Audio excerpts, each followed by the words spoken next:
Pilot to the Bees is a British film adapted from the novel by Fiona Shaw by screenwriters Henrietta and Jessica Ashworth and directed by Annabel Jankel.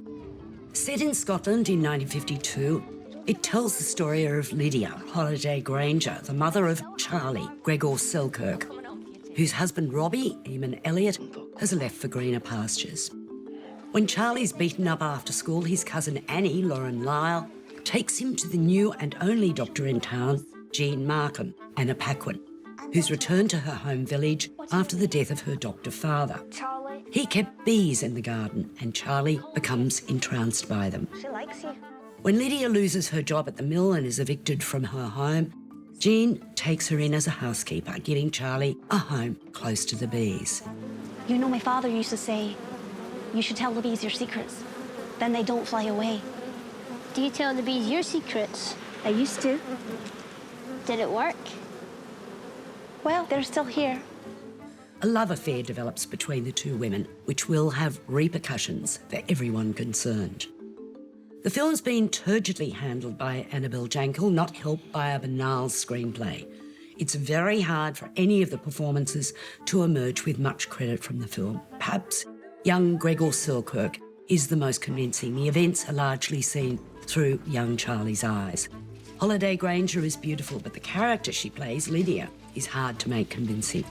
Everything is forced in the film. It's so mannered, so cliched, it loses credibility and authenticity. I understood the author Fiona Shaw wanted a sweet ending for her lesbian couple, not the bittersweet one we're presented with. If I were her, I would have wanted a lot more from this disappointing adaptation. The colour palette of cinematographer Bartosz Nalashek is redolent of the times, as is production design. It's the humans within the frame that are the problem. Now, you obviously didn't like this film. It's just one of those films that I just wanted to wring its neck. I just thought it was so badly handled. It is very badly handled. It's very clunky, as you said, and I'm not sure what the market is. I assume it's for kind of like an elderly nostalgia crowd who like their spirited heroines dressed in period clothes.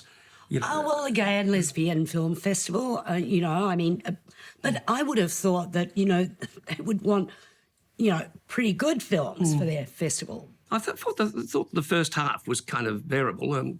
Was quite interesting the way the relationship developed in the village, but then the ex-husband intrudes, and the whole thing becomes like Grand Guignol. It becomes like pantomime, a violent pantomime. Oh. The last third of the film is kind of unredeemable on so many levels. I think the first third, the middle third, and the last third are pretty unredeemable. I didn't mind. I do love Holly. What's it, Granger? There's a wonderful little actress, and the camera loves her. She's beautiful, but yeah. How can you make that character believable? You can't. No, well, she tried pretty hard, but it didn't quite work, did it? No, not a very good film. No, I'd give this 2 stars. I'd give it 2 as well. If you come back here, I'll call the police. You'll never see Charlie again. Did you do that? Be a man. I want this.